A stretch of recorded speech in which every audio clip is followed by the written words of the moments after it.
میرے عزیز بھائیو، نکاح ایک ایسا عظیم بندر ہے، ایک ایسا عظیم رشتہ ہے کہ جس سے منسلک ہونے کے بعد ایک خامد اور بیوی ایک بہترین زندگی گزار سکتے ہیں.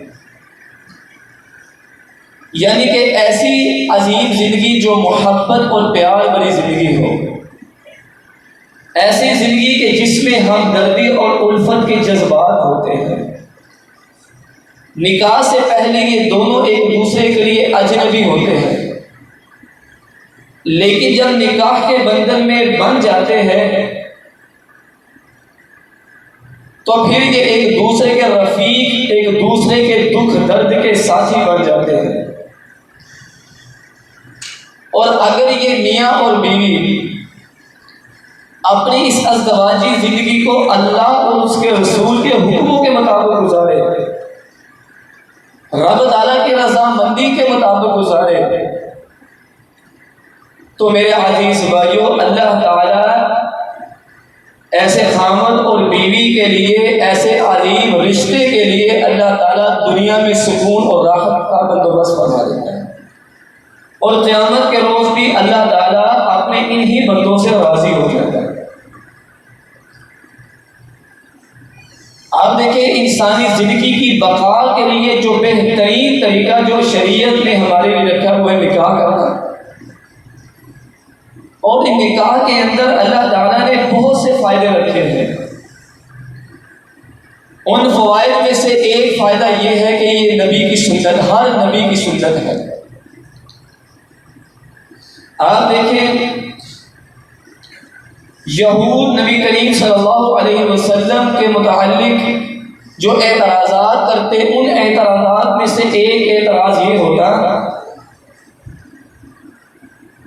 کہ یہ کیسے نبی ہے جو شادیاں کرتے ہیں؟ اگر یہ واقعتاً نبی ہوتے تو اپنی نبوت کے فرائض کو سر انجام دیتے. یعنی کہ یہود یہ شادی کرنے کو نبی کریم صلی اللہ علیہ وسلم کے لیے عیب تصور کرتے ہیں. تو اللہ مالک نے قرآن مجید کی ایک آیت اتار دی. اللہ تعالیٰ نے ارشاد فرمایا، وَلَقَدْ أَرْسَلْنَا رُسُلًا مِّن قَبْلِكَ وَجَعَلْنَا لَهُمْ أَزْوَاجًا وَذُرِّيَّةً. اے نبی، آپ ان کی باتوں سے دل برداشتہ نہ ہو، آپ پریشان نہ ہو. آپ انہیں بتا دیجئے کہ شادی صرف میں نے نہیں کی، بلکہ مجھ سے پہلے جتنے بھی انبیاء کرام، انبیاء رسول آئے، سیدنا موسیٰ علیہ السلام، عیسیٰ علیہ السلام، جتنے بھی نبی آئے، ان سب نے شادیاں کی، ان کی بیویاں بھی تھی، ان کی اولادیں بھی تھی. تو لہذا یہ شادی کرنا یہ عیب نہیں ہے. اور اسی آیت مبارکہ میں دوسرا مسئلہ جو معلوم ہوتا ہے وہ یہ ہے کہ یہ شادی کرنا یہ تمام نبیوں کی سنت ہے. نبی کریم صلی اللہ علیہ وسلم نے فرمایا، النکاح من سنتی، لوگوں نکاح میری سنت ہے. من راغب عن سنتی فلیس منی، یاد رکھو جو میری سنت سے اعراض کرے گا وہ مجھ سے نہیں ہے. 3 لوگ نبی کریم صلی اللہ علیہ وسلم کے گھر میں تشریف لائے. آپ گھر میں نہیں تھے، آپ کے ازواج گھر میں تھے. پوچھا کہ نبی کریم صلی اللہ علیہ وسلم کے معاملات کیسے ہیں، آپ زندگی کیسے گزارتے ہیں؟ ازواج مطہرات، مومنوں کی ماؤں نے امی عائشہ صدیقہ رضی اللہ تعالیٰ عنہ فرمانے لگی، اللہ کے نبی صلی اللہ علیہ وسلم اس طرح زندگی گزارتے ہیں. جب وہ جانے لگے تو کہتے ہیں کہ اللہ کے نبی صلی اللہ علیہ وسلم کے تو زندگی کے کوئی گناہ ہی نہیں، آپ کے تو جنت کے درجات بلند ہیں. لہذا ایک کہنے لگا کہ میں ساری زندگی کبھی روزہ ترک نہیں کروں گا، روزہ نہیں چھوڑوں گا، یعنی روزانہ نفلی روزہ رکھوں گا. دوسرا کہنے لگا میں ساری زندگی کبھی قیام نہیں چھوڑوں گا، ہر رات میں تہجد پڑھوں گا، ساری رات قیام کروں گا. تیسرا کہنے لگا میں ساری زندگی کبھی شادی نہیں کروں گا. اب یہ بات کر کے چلے گئے، نبی پاک صلی اللہ علیہ وسلم تشریف لائے. آپ صلی اللہ علیہ وسلم کو بتلایا گیا. آپ صلی اللہ علیہ وسلم انتہائی غصہ میں ہو گئے. آپ نے پیغام بھیجا، صحابہ جاؤ ان تینوں کو لے کر آؤ۔ انہیں لایا گیا۔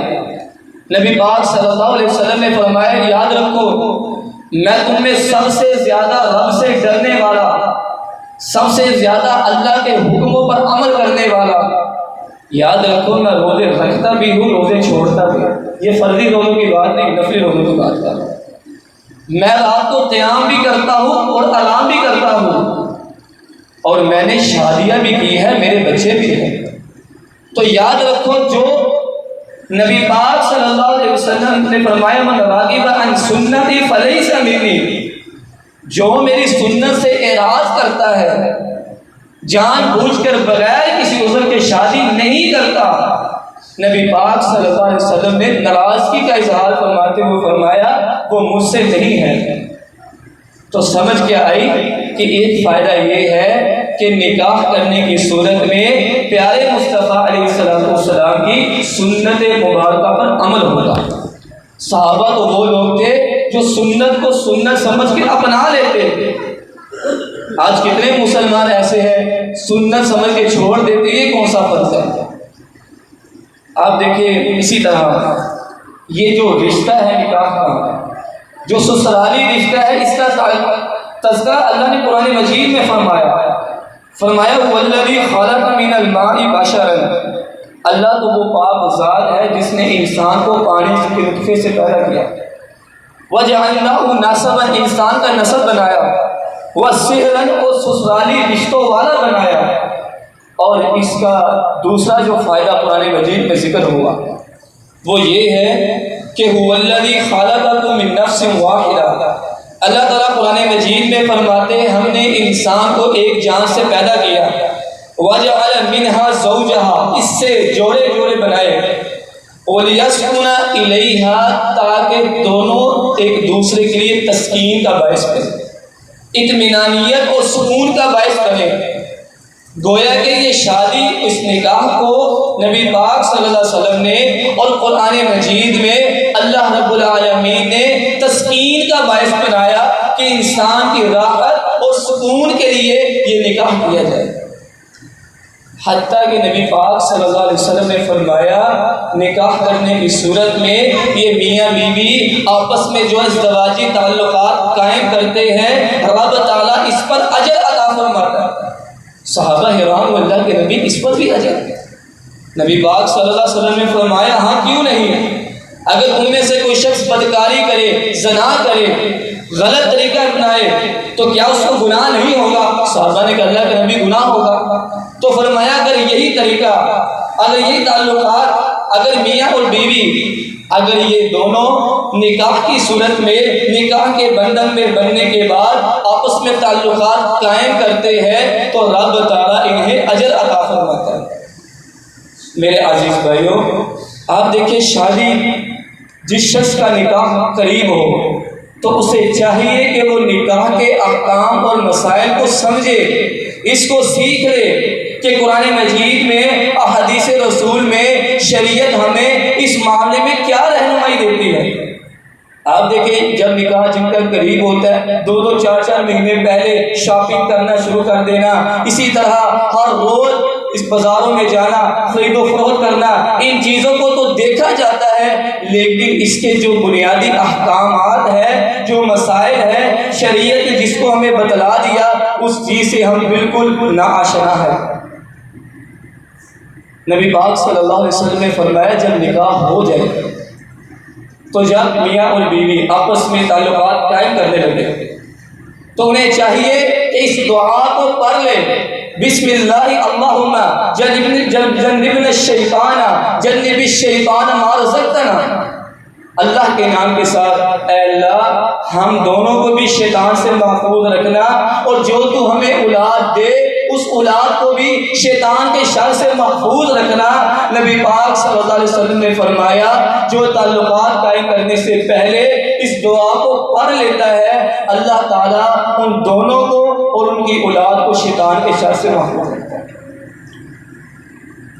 اسی طرح میرے بھائیوں، نکاح کا ایک بہت بڑا فائدہ یہ ہے کہ انسان کا ایمان کامل ہو جاتا ہے۔ یعنی نکاح سے پہلے ایک انسان، ایک مسلمان، چاہے جتنا بھی نیک، متقی، پرہیزگار، نماز پڑھنے والا، تہجد پڑھنے والا، روزے رکھنے والا، حج عمرہ کرنے والا کیوں نہ ہو، لیکن جب تک نکاح نہیں کر لیتا اس کا دین ایمان مکمل نہیں ہوتا۔ نبی پاک صلی اللہ علیہ وسلم نے فرمایا اذا تزوج العبد فقد استکمل نصف الدین، فرمایا تم میں سے جو شخص نکاح کر لیتا ہے جو اس کا نصف دین ہوتا ہے، استکمل، وہ اس کو مکمل کر لیتا ہے۔ تو میرے عزیز بھائیو، اب سوال پیدا ہوتا ہے کہ نکاح کرنے سے پہلے اسلام نے شوہر کے لیے کیسی بیوی کا انتخاب کیا اور بیوی کے لیے کیسا شوہر ہونا چاہیے، یہ تحقیق کرنا یہ والدین کی اولین ترجیح ہے کہ اپنے بیٹیوں یا بیٹے کا رشتہ کرنے سے پہلے اچھی طرح جانچ لے، تحقیق کر لے، رہنمائی کر لے کہ ہمیں پیارے مصطفیٰ صلی اللہ علیہ وسلم ہماری اس معاملے میں کیا رہنمائی فرماتے ہیں۔ حدیث سنیے، صحیح بخاری اور مسلم میں روایت موجود ہے، سیدنا ابو ہریرہ رضی اللہ تعالیٰ عنہ اس حدیث کے راوی ہے۔ نبی پاک صلی اللہ علیہ وسلم نے فرمایا تنکح المرأة لأربع، عورت سے 4 وجوہات کی بنا پر عورت سے نکاح کی رغبت کی جاتی ہے۔ لمالہا، اس کے مال کو دیکھ کر، لحسبہا، اس کے حسب و نسب کو دیکھ کر، ولجمالہا، اس کی خوبصورتی کو دیکھ کر، ولدینہا، اس کے دین کو دیکھ کر۔ 4 چیزیں ذکر فرمائی، مال، حسب و نسب، خوبصورتی کو اور دین کو دیکھو۔ لیکن ان 4 چیزیں ذکر کرنے کے بعد پیارے نبی صلی اللہ علیہ وسلم نے فرمایا فَاظْفَرْ بِذَاتِ الدِّینِ، اگر تم نے ان 4 چیزوں میں سے جس چیز کو تم نے دیکھنا ہے، اگر جس چیز کو تم نے اپنانا ہے، جس چیز کو تم نے ترجیح دینی ہے، وہ دین ہے۔ فَاظْفَرْ بِذَاتِ الدِّینِ، اپنے بچیوں کا یا اپنے بچوں کا رشتہ اور نکاح کرنے سے پہلے دین کو دیکھا کرو، کیا یہ دیندار ہے، کیا بچہ نمازی ہے، کیا بچہ اللہ اس کے رسول کو حکموں کو ماننے والا ہے، کیا بیٹی شرم و حیا کی پیکر ہے۔ آج معذرت کے ساتھ ہمارے معاشرے میں المیہ یہ ہے، سب سے پہلے جس چیز کو ریجیکٹ کیا جاتا ہے وہ دین کو کیا جاتا ہے۔ کتنے رشتے ایسے ہیں جی بچے کی داڑھی ہے لہذا ہمیں نکاح نہیں کرنا، بچہ دین کو پڑھ رہا ہے، نماز پڑھتا ہے، اس کو دنیا کا کیا پتا، وہ تو دین کے پیچھے لگا ہے۔ کیا ہم دنیا میں دنیا کمانے کے لیے آئے، دنیا کے آخرت کمانے کے لیے؟ یہ بچی پردہ بہت کرتی ہے، یہ شرعی پردہ کرتی ہے، یہ دیوروں سے پردہ کرے گی، جیتوں سے پردہ کرے گی، لہذا ہم اس کا نکاح اس سے نکاح نہیں کریں گے۔ حالانکہ نبی پاک صلی اللہ علیہ وسلم نے دیور کو موت قرار دیا ہے۔ آج المیہ یہ ہے کہ یہ گھر اسی وجہ سے گزر رہے ہیں، یہ تباہ کاری اسی وجہ سے ہے کہ ہم نے دین کو پس پش ڈال دیا۔ کس کو اپنایا؟ مال کو دیکھا، حسن کو دیکھا، حسب و نسب کو دیکھا، جمال کو دیکھا۔ ایک وہ لڑکی جو بڑی دیندار تھی، بڑی ہی صوم و صلات کی پابند تھی، با حیا با کردار، شرم و حیا کی پیکر تھی، گھر والوں نے اس کا رشتہ کر دیا۔ رشتے کے لیے کس لڑکے کا انتخاب کیا؟ جو یورپ میں رہتا ہے۔ اس کے پیسوں کو دیکھا کہ وہ لاکھوں روپے بیچتا ہے، ڈالر بیچتا ہے، اور اس کے پاس گاڑیاں ہے، بینک بیلنس ہے، اس کے پاس کوٹھی بنگلہ مکان ہے۔ بچہ کیا کرتا ہے؟ چھوڑے جی اس چیز کو نہ دیکھے، بچہ کیا کرتا ہے؟ یہ دیکھے یہ کماتا کتنا ہے، اس کی شادی کر دی گئی۔ جب بعد میں معلوم ہوا وہ بچہ وہاں کلب میں ہوتا ہے، شراب بیچتا ہے، شراب پیتا ہے، وہ نشہ کرتا ہے۔ جب وہ گھر میں آتا ہے اور آ کے ہر رات اپنی بیوی پر تشدد کرتا ہے، بچوں کو مارتا ہے، اور وہ روتی ہے، پیٹتی ہے، والدین کو بددعائیں دیتی ہے۔ آج یہی سبب ہے اپنے بچوں کا یا بچیوں کا رشتہ کرنے سے پہلے آپ تحقیق کر لے، تسلی کر لے کہ وہ بچہ دین سے دور تو نہیں۔ میرے عزیز بھائی، نبی پاک صلی اللہ علیہ وسلم نے فرمایا جب تمہارے پاس وہ شخص شادی کا پیغام لے کر آئے جس کا کردار اچھا ہو، جو دیندار ہو، جو نمازی ہو، فرمایا جب وہ بہتر رشتہ آئے تو فوراً اپنی بچیوں کا رشتہ کر دو۔ اگر تم نہیں کرو گے تو زمین میں فساد پیدا ہو جائے گا. یعنی اگر بہتر رشتوں کو ریجیکٹ کرو گے تو زمین میں فساد پیدا ہوگا. آپ دیکھیں سعید بن مسیب بہت بڑے تابعی تھے. یہ حضرت ابو ہریرہ رضی اللہ تعالیٰ عنہ کے داماد تھے. ان کی بیٹی بڑی با حیا، با کردار، بڑی خوبصورت، دین دنیا کو سمجھنے والی. اب اس وقت کا جو حاکم تھا عبد الملک بن مروان، اس نے اپنے بیٹے کا ولید بن عبد الملک کے لیے سعید بن مسیب کی بیٹی کا انتخاب کیا. ایک ایلچی کو بھیجا، جاؤ اور سعید بن مسیب سے کہو کہ عبد الملک بن مروان اپنے بیٹے ولید کا نکاح آپ کی بیٹی سے کرنا چاہتے ہیں. تو انہوں نے بغیر سوچے سمجھے اس کو ٹھکرا دیا، کہا یہاں سے چلے جاؤ. اب وہ بڑا حیران ہوا. وہ کہنے لگا یہ عزت و شان، یہ جاہ و منصب، یہ مال و دولت کیا تمہیں نہیں چاہیے؟ آج معاشرے کو تو یہی چیز کی ضرورت ہے. وہ ہنستے ہوئے کہنے لگے کہ مجھے اس دنیا سے کیا غرض ہے جس دنیا کی حیثیت اللہ کے نزدیک ایک مکھی کے پر سے بھی کم ہو. مجھے اس دنیا سے کوئی غرض نہیں. انہوں نے رشتہ ٹھکرا دیا. آج تو آنکھیں بند کر کے جب مال کو دیکھا اور فوراً رشتہ کر دیا. اس کے نہ دین کو دیکھا نہ اس کے اللہ کے ساتھ کیسے معاملات ہے. جو رب کے ساتھ مخلص نہیں وہ انسان کے ساتھ کیا مخلص ہو. اور پھر انہوں نے وہاں پہ مدینہ میں مسجد نبوی کے شہر میں عصر کے بعد درس دیا کرتے تھے. اور وہ فرماتے ہیں ان کا ایک شاگرد تھا کچھ دنوں سے غیر حاضر تھا، جس کا نام عبداللہ بن ابی وداع تھا، جو بڑا ہی متقی، نیک، پرہیزگار. جب کچھ دنوں کے بعد آیا، سعید بن مسیب نے پوچھا کہ بیٹا بتاؤ تم اتنے دنوں سے غیر حاضر تھے، کیوں نہیں آئے؟ وہ کہنے لگے میری بیوی کا انتقال ہو گیا. تو انہوں نے کہا مجھے بتاؤ، یعنی اگلے دن یہ کہا کہ مجھے بتاؤ تم نے کیا آگے کی نکاح کا پیغام تو نہیں بھیجا؟ تو وہ آگے سے کہنے لگے کہ استاد محترم مجھ سے کون نکاح کرے گا، چند درہم کے سوا میرے پاس دینے کے لیے کچھ نہیں. تو آگے سے جواب سنیے سعید بن مسیب کا. فرماتے ہیں جو تیرے پاس ہے وہ کسی کے پاس نہیں. تیرے پاس رب کا تقویٰ ہے، تیرے پاس اللہ رب العالمین کی ذات ہے. اللہ رب العالمین ایسے بندوں کو اپنا ولی اور دوست بناتا ہے جو دین کے معاملے میں معاون ہوتا ہے. فرمایا تیرے پاس تو دین ہے. تو لہذا کہا میری یہ خواہش ہے کہ میں اپنی بیٹی کا نکاح تجھ سے کر دوں. اب وہ بڑا حیران ہوا کہ سعید بن مسیب وقت کا تابعی، محدث، اور ان کی بیٹی کا نکاح مجھ سے. وہ بڑا حیران ہوا. بالآخر ان کا نکاح ہو گیا. جب نکاح ہوا، اب چونکہ بیٹی نے یہ اجازت دی تھی اپنے والد سے کہ آپ میرے لیے جو رشتہ پسند کریں گے مجھے پسند ہے، کیونکہ بیٹی بھی جانتی تھی کہ میرے والد نے میرے لیے کس چیز کا انتخاب کرنا ہے، اسی چیز کا جس چیز کا نبی صلی اللہ علیہ وسلم نے حکم دیا تھا، فاظفر بذات الدین، دین کو دیکھو. تو دین کو دیکھتے ہوئے نکاح کر دیا. گھر میں آئے تو سعید بن مسیب دیکھتے ہیں کہ بیٹی قرآن مجید کی تلاوت میں مشغول ہے. کہا بیٹا کیا کر رہے ہو؟ قرآن کی تلاوت پڑھ رہے ہو. تو سعید بن مسیب کہتا ہے بیٹا قرآن کو سمجھ کے پڑھا کرو. فرمانے لگی ابا جان میں قرآن کو ترجمے سے پڑھ رہی ہوں، سمجھ کے پڑھ رہی ہوں، لیکن مجھے ایک آیت کی ایک حصے کی سمجھ نہیں آ رہی. سعید بن مسیب وقت کے تابعی تھے، محدث تھے. کہا بیٹا پوچھو کس آیت کی سمجھ نہیں آ رہی؟ فرمایا وہ آیت ہے وَمِنْهُمْ مَن يَقُولُ رَبَّنَا آتِنَا فِي الدُّنْيَا حَسَنَةً وَفِي الْآخِرَةِ حَسَنَةً وَقِنَا عَذَابَ النَّارِ. کہ اللہ سے جب دعا کرے دنیا کی بلائی اور آخرت کی بلائی کا دعا کرے. آخرت کی بلائی کی تو سمجھ آئے گی کہ اس کے بعد جنت ہے، لیکن دنیا کی بلائی سے کیا مراد ہے؟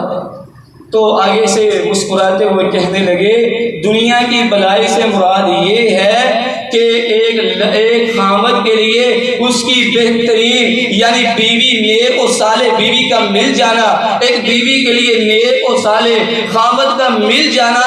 فرمایا یہ دنیا کی بلائی ہے، یہ دنیا کی بلائی ہے.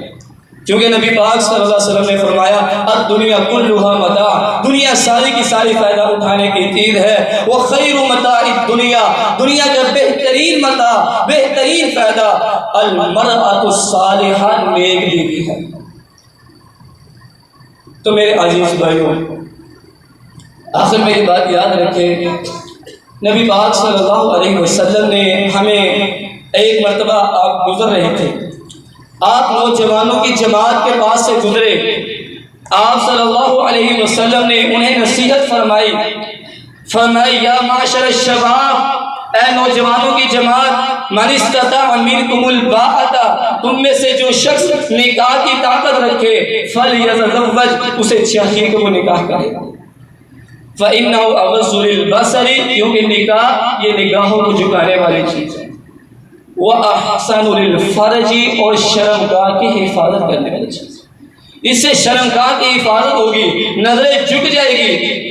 اور آج اگر اس حدیث پر یا اس نصیحت پر اگر آج عمل کرے گے، اور جو معاشرہ اس نصیحت پر عمل کرے گا، یقین کیجیے وہ معاشرہ ایک مثالی معاشرہ بن جائے۔ آج کتنے ہی لڑکے، جوان لڑکے اور لڑکیاں بے رہنمی کا شکار ہے۔ آج یہ فتنوں کا دور ہے، انٹرنیٹ کا دور ہے، آج برائی عام ہے، بے حیائی عام ہے۔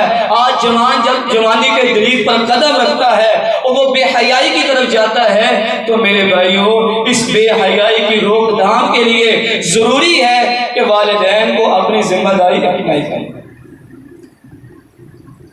اگرچہ یہاں نصیحت نوجوانوں کو کی گئی، لیکن مراد والدین ہیں، چونکہ والدین نے ان کے ذمہ داران ہیں، انہوں نے اپنے بچوں کا نکاح کرنا ہے۔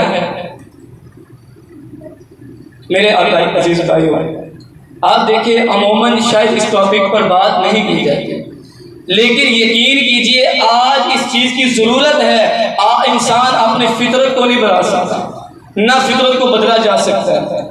بھوک لگتی ہے، یہ بھی فطرت ہے، انسان کھانے کا محتاج ہے، انسان پیاس لگی پینے کا محتاج ہے۔ اسی طرح کھانے پینے کے بعد جو تیسری ضرورت ہے وہ جنسی تسکین کو حاصل کرنا ہے، اور یہ جنسی تسکین ایک ہی صورت پہ حاصل ہو سکتی ہے، وہ ہے نکاح کی صورت۔ نکاح کی صورت میں اس چیز کو حاصل کیا جا سکتا ہے۔ اس کے علاوہ آپ دیکھیں ایک بچہ یا بچی 12 سال 13 سال 15 سال کی عمر میں بالغ ہو رہے ہیں، 25 سال 30 سال 35 سال گزر گئے، نکاح نہیں ہوا، یقین کیجئے وہ ذہنی مریض بھی ہو گئے، اور وہ اپنی جنسی تسکین کو حاصل کرنے کے لیے غیر شرعی کریں گے، یعنی ایسے کام کریں گے جو حرام کاریوں میں مبتلا ہوں گے، زنا میں مبتلا ہوں گے۔ تو اس لیے والدین کو چاہیے کہ وہ اس معاملے میں، اولاد کے اس معاملے میں سنجیدگی کو اپنائے، اپنی ذمہ داری کو اختیار کرے۔ آج دیکھیں رکاوٹیں کیا بن رہی ہے، بس اوقات بیٹی کا رشتہ آیا، رکاوٹ کیا بنا کہ ابھی بیٹی پڑھ رہی ہے، ابھی وہ اپنی تعلیم مکمل کرے گی، عمر کتنی 30 سال، بیٹا ابھی تعلیم مکمل کرے گا، عمر کتنی 35 سال۔